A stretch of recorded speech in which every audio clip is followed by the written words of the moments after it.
Hey everybody, this review is Pam Transport. The upsides and the downsides, alright? So, upsides. If you don't have your CDL, Pam will put you through school, alright? Generally, school costs $5,995 is what the receipt said. You go through Pam, you work with them a year. They take out, I think it's $25 a check. You know what, it could be $45. But they take out money every check up until you reach $1,000. And then that pays for your school if you stay with them a year. Now, Pam Transport is what I like to call a read the fine print company. All right. Now, when I talked to their recruiter from Driver Solutions, they promised me the world. They said, you're not just another number with us. You are a person. We're going to take good care of you. We're going to make sure you have miles. We're going to make sure you're getting paid. We'll get you, at least $1,000 a week. That's an average of what a solo driver makes on the low side, so on and so forth. We put you in good equipment. All right, let me break it down for you, okay? So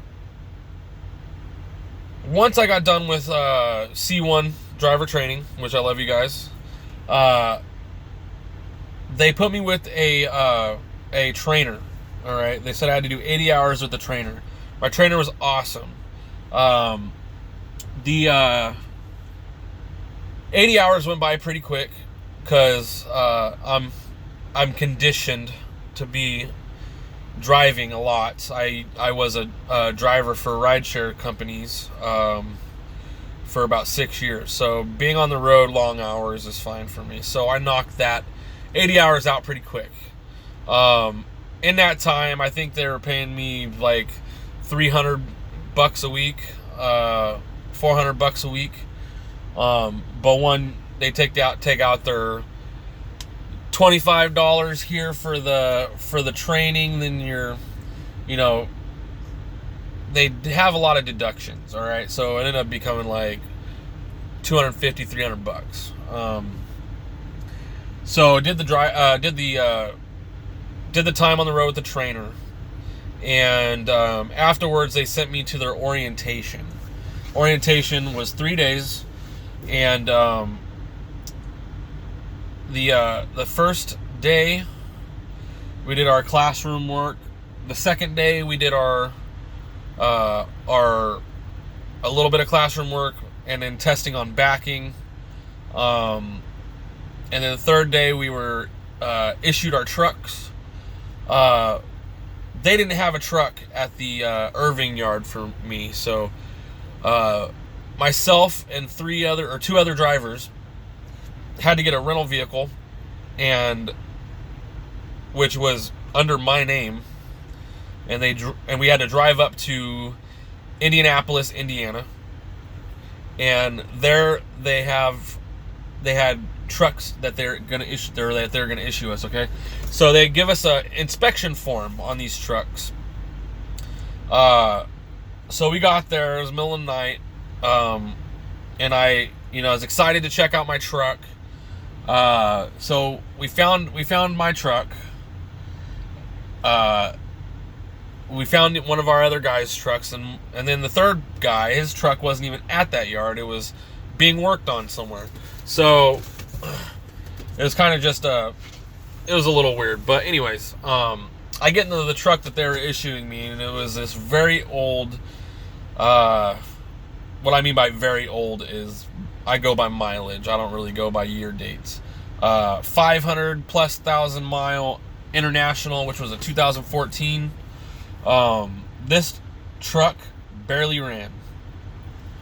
So, and that wasn't even I didn't even do the inspection. I just did a quick walk around, noticed that the tires on the back,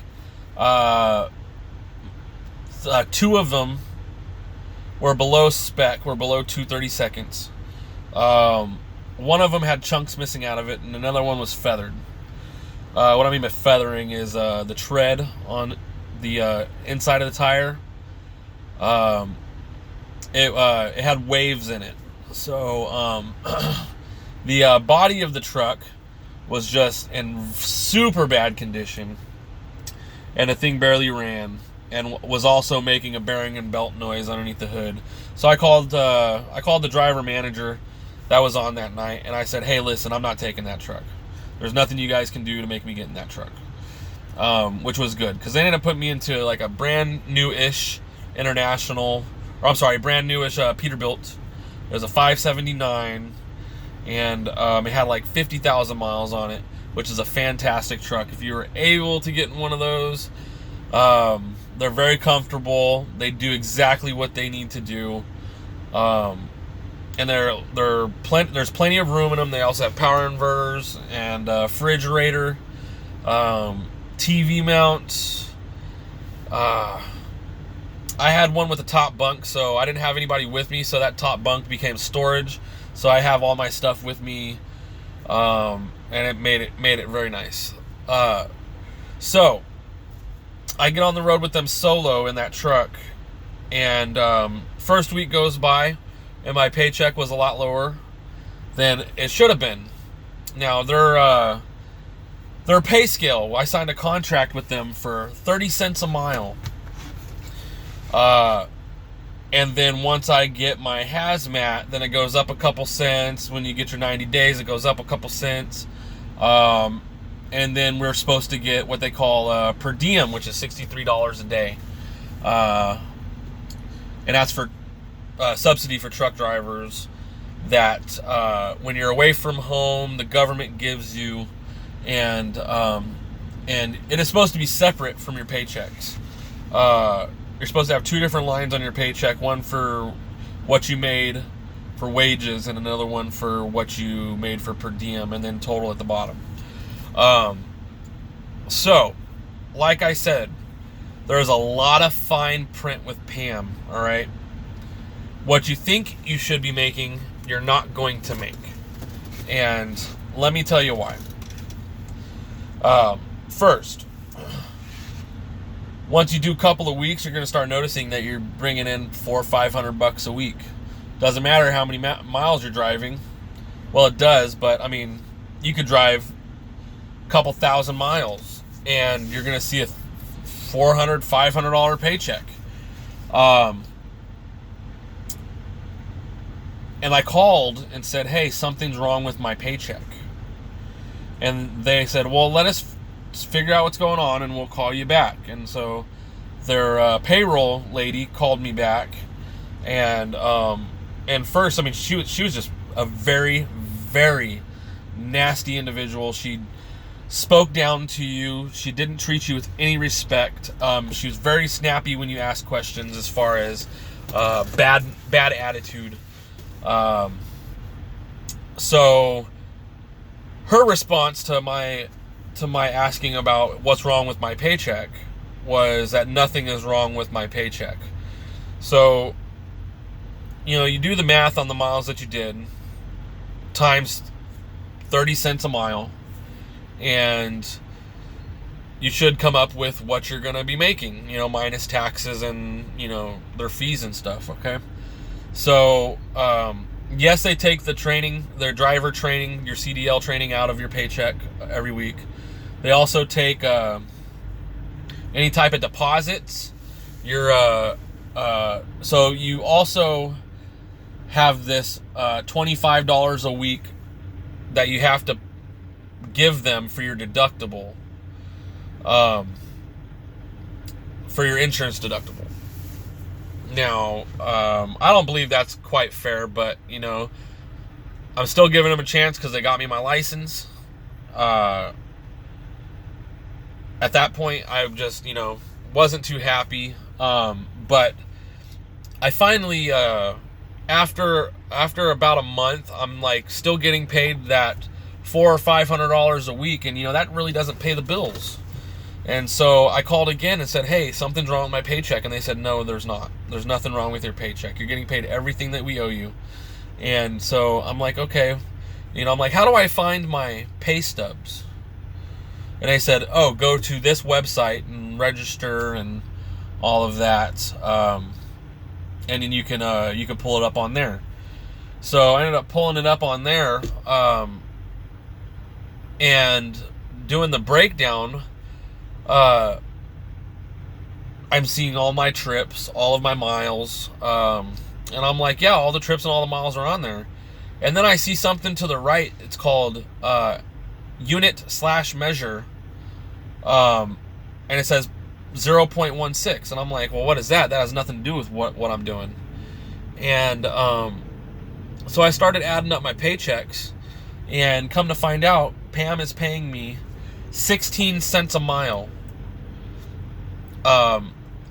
For what reason, I don't know, because we agreed on 30, and I signed a contract for 30, multiple contracts, one in driver's school, and one on their orientation, and we so basically what it come down to is they hold on to your money, and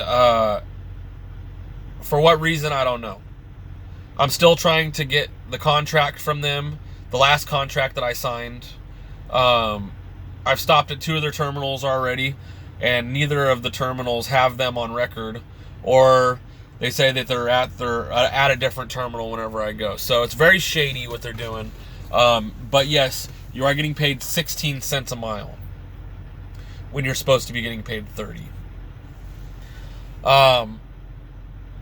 Needless to say, I would have given them a year if they paid me what I was due.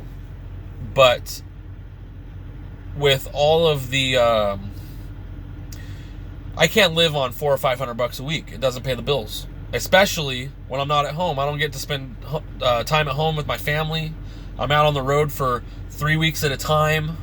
Not being able to afford food because I have to pay my bills, and stressing out, wondering if I'm going to eat. It wasn't in the cards for me.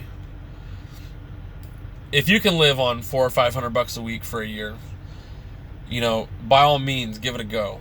But I can tell you right now, $400 or $500 a week, getting 10 hours off in a sleeper isn't worth it. You can make more doing Uber or Lyft. And trust me, even in the low areas of Uber and Lyft, I was making a lot more than $400 or $500 a week. So it wasn't worth it to me. So we ended up parting ways on good terms. I put my 2 weeks in. I know a lot of you are going to comment on this and say, why the heck did you put in your 2 weeks? And, I wondered that myself. But in the long run, putting in your notice is best. Even though it's going to suck for a couple of weeks, putting in your notice is the best way to go, because other companies, they look at that when you go to work for other companies. Did you put in your 2 weeks? Did you quit? Did you get fired? So on and so forth. It makes you look like a better individual to have working for you when you put in a notice. So I did put in my 2 weeks. I rolled hard for them for those 2 weeks. They gave me more miles than I ever had, which I appreciated, but at 16 cents a mile, my paycheck was still very low. I think I got paid $600 for those 2 weeks of very hard miles. $600 a week for those 2 weeks. And yes, they were very hard miles. What I mean by hard miles is, 1,000 miles a trip, no home time, just trying to make the money, But yeah, needless to say, we went ahead and separated ways. And once my 2 weeks was up, things got worse. I was expecting my deposit to be returned to me, which they will not return your deposit for the truck insurance. their deductible. They have a deductible plan. They will not return the $25 a week they take out for your deposit. And the reason behind that is it is, yet again, in the fine print. If you quit or terminate within a year, they will keep your deposit. Any deposit you've given them, pet deposit, passenger deposit, they take all of that. I called one of the managers, and he was like, and then he ended up saying, "Oh, we'll give you that back in about 3 months." I doubt that I will ever see that money again.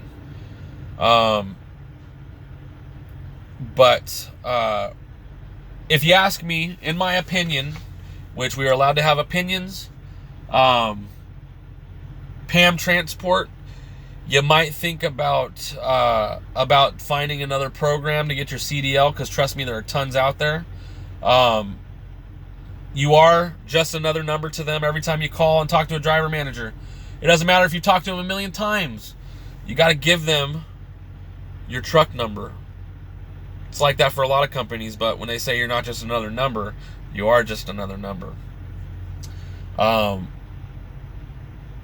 It's just, they put me in some bad situations first week or two out as a driver. I ended up going to Michigan and working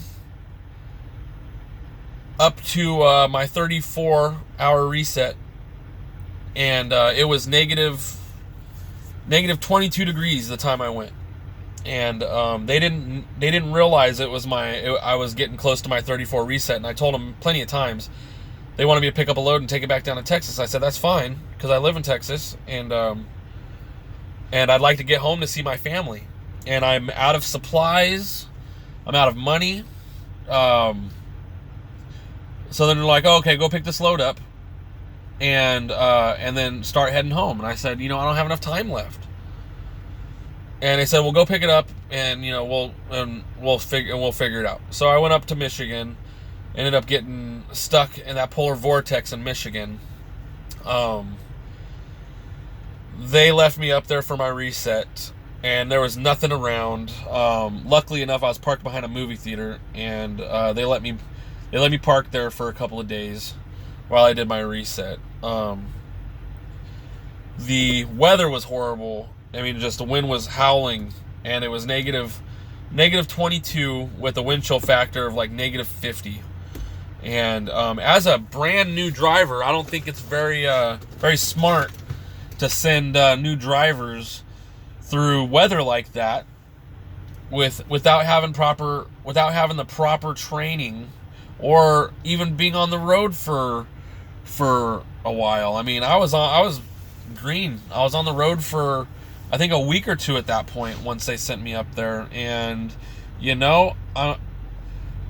glad I used my common sense, and but what they did wasn't very smart, and I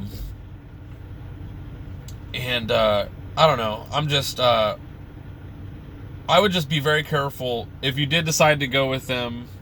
Just be very careful and make sure a lot of things are pre-discussed, and read the fine print, because you're going to understand. You might actually walk away once you read the fine print. And you know what? The contract they give you in school is not the same as the contract that they give you at the orientation.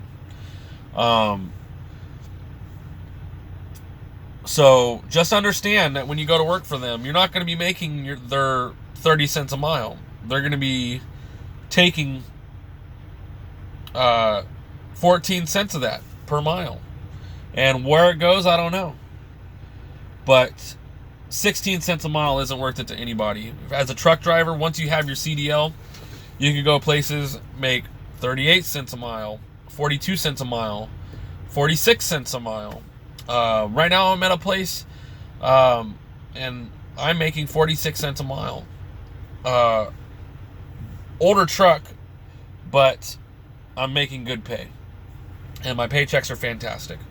I get like 3,000 miles a week, times that by 46, plus per diem is separate, which that's another paycheck all on its own, if you understand. I think my paycheck, my per diem for last week was $460 something. That's normal when you put in a full week.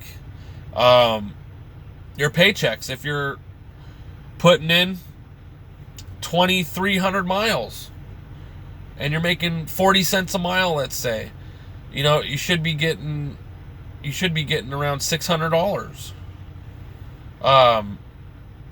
So in total, if you're getting paid under $1,000 a week, you need to move on and find something worth your while. Yes, Pam did pay for my school. I'm very appreciative of that.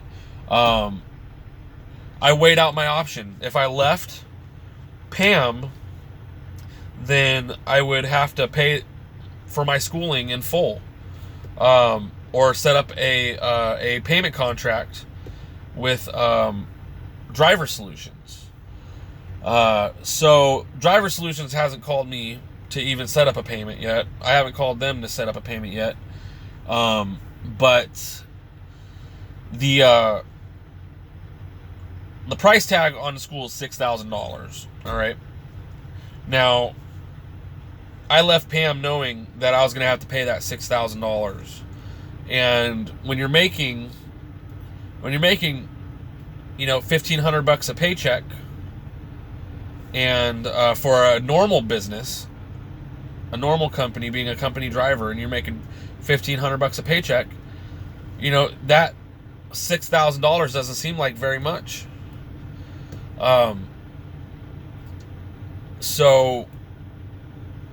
But when you're only making 16 cents a paycheck, or 16 cents a mile, $500 a paycheck, you're not even, they weren't paying my per diem, which we had a per diem agreement. They didn't pay me the per diem. They didn't pay me my 30 cents a mile. Now, I only require a couple things as a truck driver. Number one, a good piece of equipment. Number two, a transparent paycheck. I want to know what I'm getting paid, and I want to get paid what I'm due. So, that's what keeps truck drivers, is giving them what you say you're going to give them, and then making sure they can get there with the right tools. So that's kind of it in a nutshell. Pam Transport. Go with them if you want to. I probably wouldn't, but there's a lot of other companies out there putting a better paycheck on the table and putting you through school with a good sign-on bonus. So do your homework, look around, and just make yourself aware of what you're getting into.